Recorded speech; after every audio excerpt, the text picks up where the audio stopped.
घर श्रीपुर।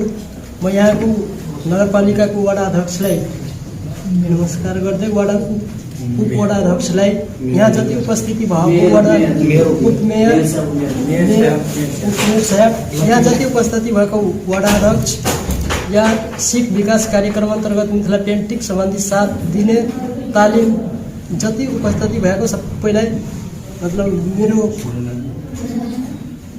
नमस्कार स्वीकार गर्नुहोला। यहाँ उपस्थिति भएको मेरो गुरुवर्ग विनोद कुमार यादव उहाँलाई पनि कोटी कोटी नमन म गर्दैछु कि यहाँसम्म मलाई पुर्याउनु भएकोमा उहाँको धेरै हात छ।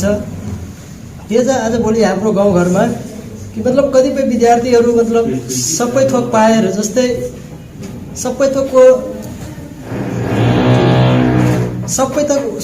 उसले पाइरहेको छ कपी किताब ड्रेस यताउति पनि पढ्न सकिराखेको हुँदैन भनिरहेको छ कि भन्न मार्दै रहन्छ कतिपय विद्यार्थीहरू कि मतलब मेरो यो छैन त्यो छैन यताउति मतलब बोल्दै रहन्छ।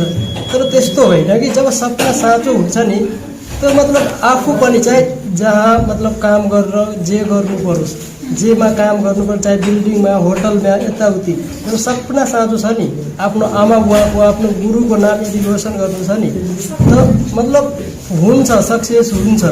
किनभने म आफैले सोच्दैछु नि अहिले मतलब मैले कमसेकम 13 महिनासम्म बिल्डिङमा काम गरेर यहाँसम्म पुगेको छु। अहिले मतलब कतिपय विद्यार्थीहरूले भन्न थाल्छ कि मतलब म पढेको छु साइन्सको विद्यार्थी म बिल्डिङमा काम गर्छु मैले होटलमा काम गर्न जान्छु म अरूको कुरा सुन्छु यताउति धेरै बहाना मार्दै तर त्यो होइन त्यो विद्यार्थीको धर्म होइन। किनभने जब सपना छ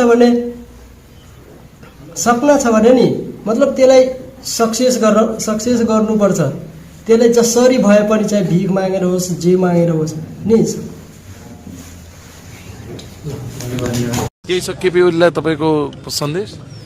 केपी ओलीलाई सन्देश मैले होइन अदालतले दिनुपर्छ। जेएनजी नरसंहारको प्रमुख दोषी भएको हुनाले उहाँलाई ज्यान मुद्दा अन्तर्गत हदैसम्मको दण्ड हुनुपर्छ भन्ने मलाई लाग्छ।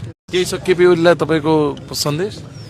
केपी ओलीलाई सन्देश मैले होइन अदालतले दिनुपर्छ। जेएनजी नरसंहारको प्रमुख दोषी भएको हुनाले उहाँलाई ज्यान मुद्दा अन्तर्गत हदैसम्मको दण्ड हुनुपर्छ भन्ने मलाई लाग्छ।